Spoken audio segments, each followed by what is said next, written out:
Of 5, অর্থাৎ মাত্র 5টা অঙ্ক করো এবং তোমাদের সেট অফ ফাংশনে সানডে মাঠে ক্লোজ করে দাও। আর আমি যেগুলো করাবো এগুলো প্রতিবারই বোর্ডে আসে, প্রত্যেকবারই সব বোর্ডে আসে। আসসালামু আলাইকুম রহমতুল্লাহ। আমি বেশি ক্ষেত্রে আশা করছি তোমরা সব অনেক ভালো আছো। তো আমি কথা না বাড়িয়ে মূল ভিডিও চলে যাই। তোমরা ইতিমধ্যে আমার বোর্ডে দেখতে পাচ্ছ, তোমাদের সুবিধার আগে প্রশ্ন তুলে রাখছি। প্রশ্নটা হচ্ছে এস এর মান দ্বিতীয় বন্ধনী এক্স সাজ ডেট ওয়াই, এরপরে এক্স এলিমেন্ট এ এবং ওয়াই এলিমেন্ট এ, এবং একটা শর্ত লিখলে শর্তটা হচ্ছে 2x - y ইকুয়াল 2। তাহলে এর মান হচ্ছে X element N X whole cube, এরপর হচ্ছে 64 থেকে ছোট অথবা 64 সমান। এই যে নিচে যে দাগটা দেখতেছো এটা এটা এটা হচ্ছে সমান বুঝে, বুঝছো? এই দাগটা এটা হচ্ছে কি সমান। তো আমাদেরকে কি বলছে? আমাদেরকে প্রশ্ন বলছে যে এসএন কে তালিকা পদ্ধতিতে প্রকাশ করো এবং ডোমেন রেঞ্জ নির্ণয় করো। তো আমরা সবসময় এটা ক নম্বরের জন্য করতেছি। ক নম্বরের জন্য তালিকা পদ্ধতি প্রকাশ করো, এটা ক নম্বর। খ নম্বর হচ্ছে ডোমেন এবং রেঞ্জ নির্ণয় করো। কিন্তু আমরা ডোমেন এবং রেঞ্জ দুটো একসাথে করবো, অর্থাৎ তালিকা পদ্ধতি করবো, ডোমেন রেঞ্জ করবো। একটা প্রশ্ন দিয়ে তোমাদের ক এবং খ দুইটা শেষ করে দিব, যাতে দেরি না হোক। তো ক নম্বরে দেখো আমাদেরকে বলছে কি তালিকা পদ্ধতি প্রকাশ করো এবং ডোমেন এবং রেঞ্জ নির্ণয় করো। তালিকা পদ্ধতি প্রকাশ করব। দেখো আমাদের এখানে কি দেওয়া আছে? আমাদের এখানে দেওয়া আছে এস এর মান হচ্ছে এটা এই পর্যন্ত, এবং এর মান হচ্ছে X element N, x element N. আচ্ছা, এনটা হচ্ছে আমরা জানি স্বাভাবিক সংখ্যা। এনটা কি স্বাভাবিক সংখ্যা? স্বাভাবিক সংখ্যা কি 1 2 3 4 5, এগুলো কি একটা হচ্ছে কি এগুলো স্বাভাবিক সংখ্যা। যদি জেড বলতো জেড, তখন আমাদের কি হইতো? অন্যদিকে যাইতো, ঠিক আছে? তো এটা যদি স্বাভাবিক সংখ্যা, তাহলে আমরা এখন কি করতে পারি? X eleven N, x eleven N. তো আমাদের যেহেতু এন এর মান বলছে, তাহলে এনটা হচ্ছে স্বাভাবিক 1 2 3 4। তাহলে আমরা লিখি এক্স ইকুয়াল 1 হলে এভাবে লিখতে পারি, এক্স ইকুয়াল 1 হলে কি হলে 1 হলে, তাহলে আমরা এক্স ইকুয়াল 1 হলে তাহলে আমরা 1 কিউব করতে পারি, তাহলে 1 আসতেছে। এরপরে এক্স ইকুয়াল 2 হলে, আমি তাড়াহুড়ো করতেছি, 2 হলে তাহলে 2 কিউব করলে, 2 কিউব মানে 2 বাই 3টা, 2 গুণ 2 গুণ 2, তাহলে 2 দুগুণা 4, 4 দুগুণা 8, তাহলে আমার 8 আসতেছে। তারপর এক্স ইকুয়াল 3 হলে, তাহলে আমি এখানে 3 কিউব দিলে তাহলে 3 গুণ 3 গুণ 3, তাহলে 3 3 কেন হয় 3 নং কত 27, তাহলে আমার আসতেছে 27। তো এভাবে যদি আমরা করি তাহলে আমরা কি মানগুলো পেয়ে যাচ্ছি। তাহলে এবার ব্যাখ্যা না দিই, আমরা একেবারে কি করব? আমরা একেবারে এভাবে করে ফেলবো। সেটা হচ্ছে কি, আমরা এক্স ইকুয়াল লিখবো কি এক্স ইকুয়াল 1, আর এরপর হচ্ছে 2 দিয়ে গেছে, আমরা হিসাব করছিলাম 2, এরপরে 3 দিয়ে গেছে, এরপরে 4। তুমি দেখো 4 কে তুমি কিউব করো মানে 4 তিনটা, তাহলে 4 গুণ 4 গুণ 4, তাহলে 4 16 আর 4 16 64, তাহলে আমাদের 4 এটা আসবে 64। এরপর তুমি 5 দাও, 5 দিয়ে কিউব করো, তাই দেখবে 64 বড় হয়ে যাচ্ছে। কিন্তু আমাদের কি বলছে? আমাদের মানটা বলছে দেখো এর মান হতে হবে, মানে এক্স যদি ক্লিক করি এর মান হতে হবে 64 থেকে ছোট অথবা 64 সমান। তাহলে আমরা 64 4 বদলে 64 পাচ্ছি। এরপর আমাদের এটা এর উপরে হয়ে যাচ্ছে, তার মানে এটা কি হবে না। তাহলে আমাদের এক্স এর মান মানে এর মান কত পাইছি? এটা এর মান, সরি, এর মান হচ্ছে 1 2 3 4। এর মান কত? 1 2 3 4, শেষ এর মান পাইছি। এবার আমাদেরকে কি বলছে দেখো, আমাদেরকে দেখো একটা শর্ত দিছে। কি দিছে? একটা শর্ত।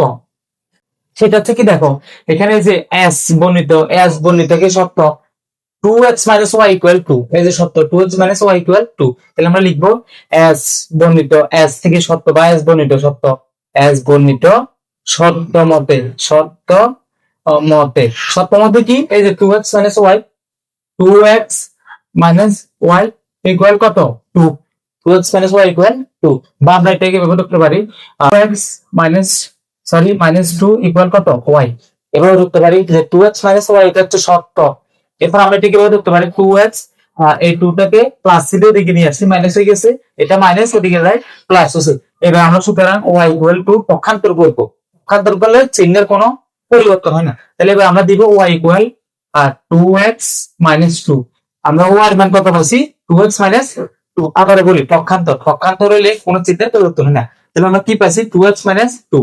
এবার দেখো আমরা কি করব, আমরা এবার তোমাদের যে গড়টা করে তোমরা সবাই জানো এক্স এবং ওয়াই এর মান, এই গড়টা করবো আমরা। তো আমরা এখানে লিখি, লিখলাম প্রথমত এক্স, তারপর হচ্ছে কত ওয়াই, সরি ওয়াই ওদিকে। তাহলে দেখো এক্স আমরা কোনটা ধরবো? এই যে এর মান যেটা আছে এটাকে এক্স ধরবো। কি ধরবো? এক্স যোগ, তাহলে দেখো এখানে এ সমান, তাহলে মানে এক্স আর কি, তাহলে আমরা প্রথম 1 পাইছি, 1 দিলাম, তারপর 2 2 দিব, এরপর হচ্ছে 3 3 দিব, এরপর হচ্ছে 4 4 দিলাম, শেষ।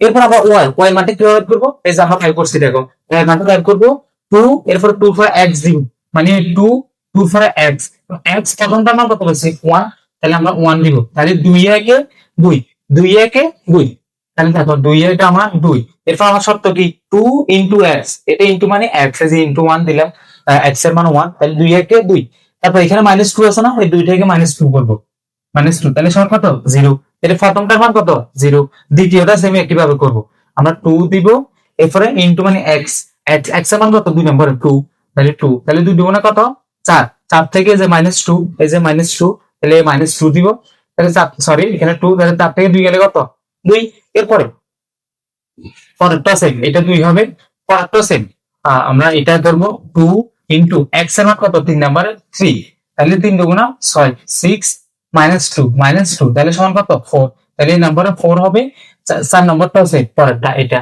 আমরা 2 দিব ইনটু এক্স এর মান কত, এক্স এর মান 4, তাহলে কত 4 দুগুণা 8, 8 থেকে যদি -2 যায় তাহলে আমরা থাকতেছে কত 6, তাহলে এই 6 এটাই না, তাহলে আমরা এক্স এবং ওয়াই এর মান কি করছি বের করে ফেলছি। এবার আমরা কি করব সহজে, এবার দেখো একটা জিনিস, এই এক্স টা আমরা কোনটা ধরছি, এর মান ধরছি, এতে দেখো 1 2 3 4 আছে, কি আছে 1 2 3 4, দেখো এক্স 1 2 3 4 আছে, কিন্তু ওয়াই এর ভিতরে কোথাও মানে এর ভিতরে কোথাও এক্স এর ভিতরে 0 আছে নাই, তার মানে 0 এটা কি হবে না, এর ভিতরে আসবে না। এরপরে দেখো আমরা 1 2 3 4 পাইছি, এখানে 2 আছে মিশে, 2 আছে মিশে, 3 মিশে মনে করো পাইছি, কিন্তু এখানে দেখো 6 টা আমরা কি পাই নাই, 6 টা এখানে কোথাও আছে 1 2 3 4, আমরা এখানে 2 4 পাইছি, 2 4 মিশে, তাহলে পাই নাই, তাহলে আমরা কি করব, এবার আমরা লিখে দিব যে 0 এবং 6 নট বিলং, এবারে কেটে দিবা, নট বিলং কি মানে এই 0 এবং 6 এর ভিতরে কি হবে না, আসবে না, এর ভিতরে আসবে না, কাজেই যেহেতু আসবে না তাহলে কাজে লিখে দিবা, কাজে 0 এবং 1 মানে এ পথ এবং এ পথ, 0 এবং 1, এরপর হচ্ছে 4 এবং 6, 4 এবং 6, তাহলে কি হবে না, বিলংস টু বি কিসের ভিতরে আসবে না, এস এর ভিতরে, তাহলে 0 এবং 1 4 এবং 6 কিসের ভিতরে আসবে না, এস এর ভিতরে, মানে এস এর ভিতরে এটা কি হবে না, আসবে না। তাহলে আমরা কি করব দেখো, এবার এই অনুযায়ী এগুলা কাটবে,